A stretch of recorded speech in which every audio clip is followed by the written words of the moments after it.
It's cane harvesting season. Russell Hall is a third-generation farmer. His grandfather started on this farm with tobacco in the 40s. Around 20 years later, the family switched to sugarcane. He's seen some changes over the years. It's been a very lucrative industry over the years, but probably in the last decade or two, it's starting to decline. Why has it been starting to decline? There wasn't a great deal of money in it. Regulations then came in. They're trying to cut back our production through nitrogen and phosphorus budgets, so we're coming out on the other side of that with some really good prices coming at us. Here in the Burdekin, they still burn cane. There's a lot of water in the area, making the sugarcane leafy. When you cut it, there's a lot of leaf litter, making it hard to irrigate. Plus, green cane is pretty difficult to cut on the machines. A cane burn runs deep into the image of white Australia. But Russell says this harvest is running later than he'd like. And according to him, it's not due to the weather, rather the sugar mills. We were sort of planning on the 4th of June, and they're blaming union activity, but we had about 3 or 4 days of strikes, but we were probably a good 10 days or 2 weeks behind the 8 ball right from the start. When you say they, who do you mean? Wilmar. What do you think it was then that stopped it if it wasn't union? I don't know, Halina. It's just getting to the point where every year seems to be later. They have 30 weeks to do maintenance on their mills, and I don't understand why it takes so long to do a factory up.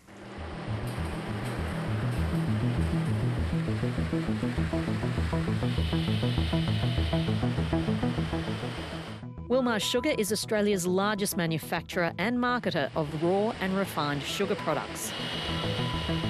It operates 4 mills in the Burdekin region and another 4 elsewhere in Queensland, servicing 1,500 cane growers. That's a lot of mill maintenance, which we will get back to. The optics of sugar between farmer and mill, to the untrained eye, often seems really fraught. What's the reality? The reality is we need to work together. We need to work harmoniously with a common goal, and that common goal is to be able to process the cane in a timely manner and maximise the profitability of our industry.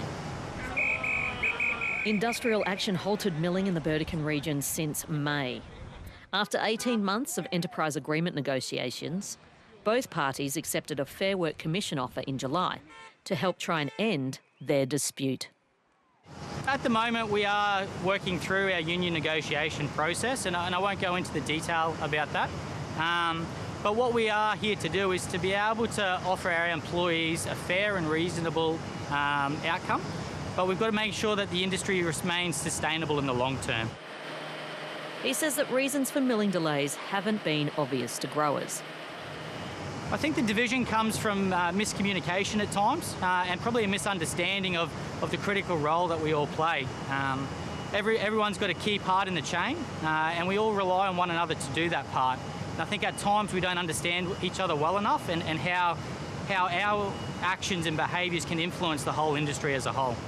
Jim Wilson from the Australian Workers Union and Liam Sharkey from the Electrical Trades Union say the issue with Wilmar is the low wages paid compared to mills operated by other companies. And the mass exodus of skilled workers we've seen as a result of that. And what do you think the main result will be if they don't come to the party? If they don't come to the party, we're just going to see people continue to leave.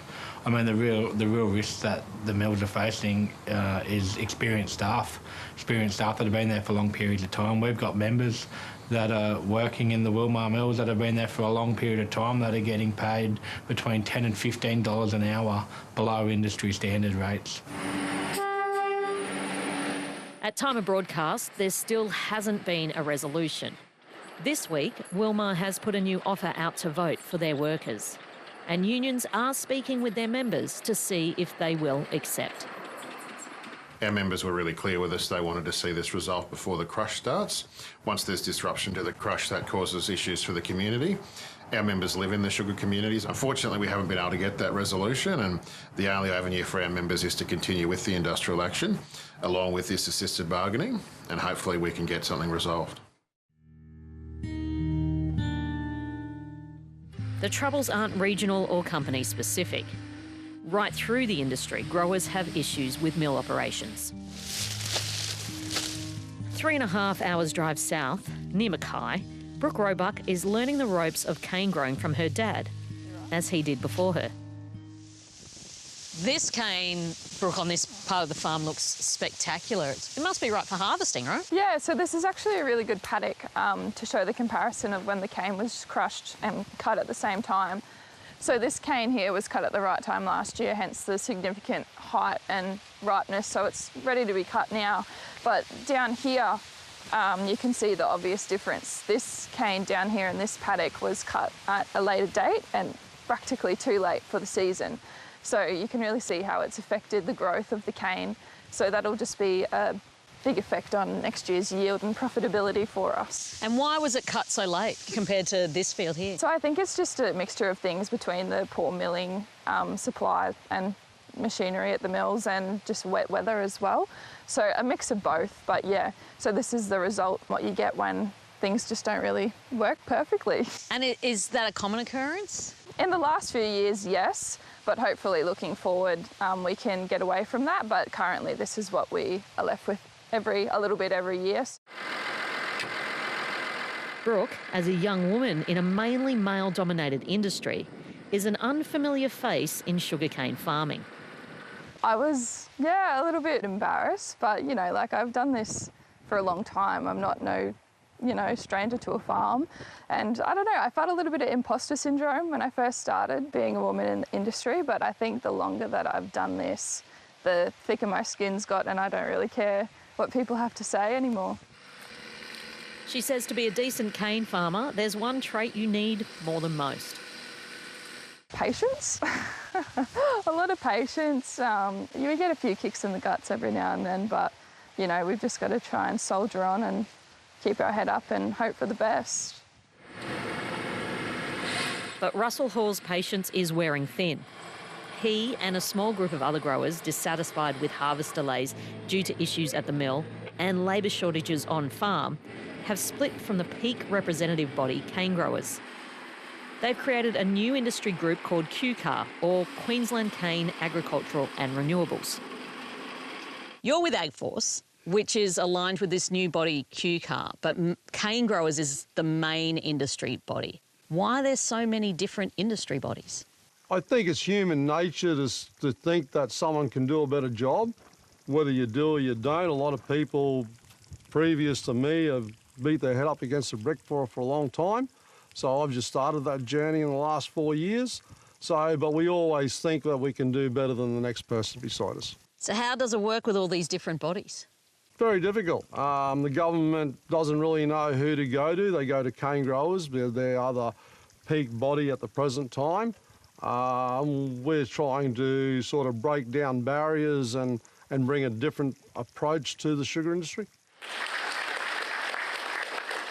Last month, QCAR held a rally which saw politicians, union bosses and industry members turn up to see what they were about. Where do we begin? CEO of Cane Growers Association, Dan Galligan, acknowledges there are factions within the cane farming community.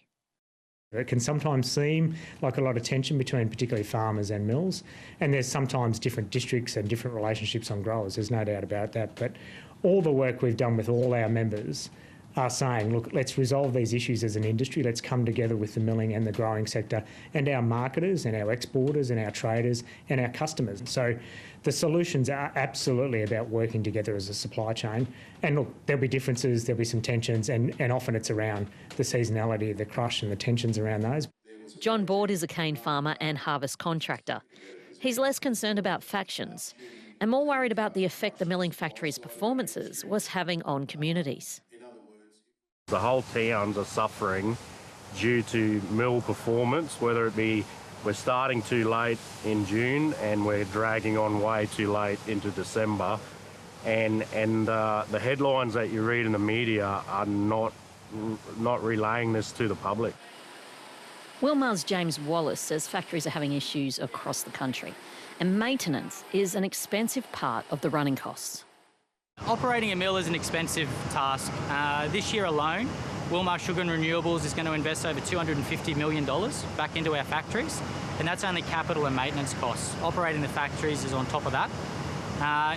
Since 2010, Wilmar's invested $2 billion into our factories to be able to keep them to operate and to maximise our factory performance. On a world scale then, how competitive are you with all of these costs? Wilmar Sugar and Renewables, one of our biggest challenges is to remain competitive on the global scale. And to date, we are still remaining competitive, and that's really around our sugar quality and the product we can produce, which keeps it allows us to get a premium in the market because of our consistent product and what we do. Despite the issue between mill owners, industry groups, farmers and workers, everyone's still optimistic about the future and potential of sugarcane. Obviously, in the sugar industry, in the last 20 years, we've seen 8 sugar factories close, and that's something no one wants to see. In terms of how we remain sustainable, is we got to look at our operating models and how do we effectively operate. A part of that is diversification and looking at other options and other products for what we can do.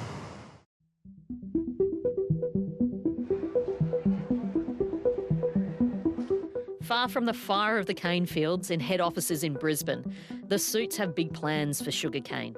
Mark Greenwood is the General Manager for Wilmar's commercial sugar and renewables arm.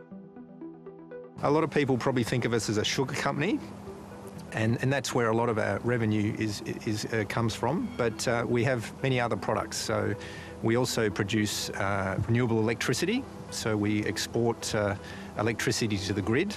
We produce bioethanol, and we have been doing so for nearly 100 years now. We also produce renewable fertiliser and stock feed, so they're our products we sell.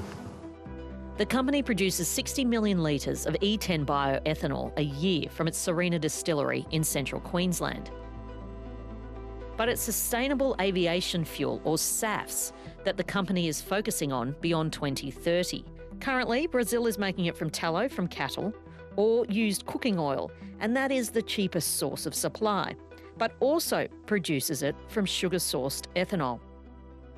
Those projects are probably going to be complete within the next 5 years, and then after that, 2030 and beyond, they'll be looking for the next most affordable source of sustainable aviation fuel, and that's likely to be SAF, or sustainable aviation fuel, that's produced from ethanol, as we can do at our sugar mills. So rather than producing sugar, there is a potential, like they do in Brazil, to produce ethanol from that sugar juice. Cane growers Dan Galligan believes children are the future of a multifaceted sugarcane industry. Oh, we're doing some great stuff in education. That story of the circular economy has been a real, hidden secret of the industry. So we're investing quite heavily now at cane growers. We're almost entirely funded by grower levies here.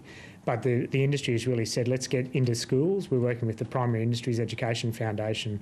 We've just launched a new education strategy to build curriculum-focused education material. So that's now it's available in primary schools, now available in secondary schools. Really key that in agriculture we can't sort of wait for schools to come to us. So I think we're really positive about what we can get done there too. A couple of years as a cane grower, Brooke has an optimistic view on the future of the industry and her role in it. I think you just have to see what everyone else is doing and decide, you don't have to be a follower and do what everyone else is doing, but choose what you want to do, see what's out there.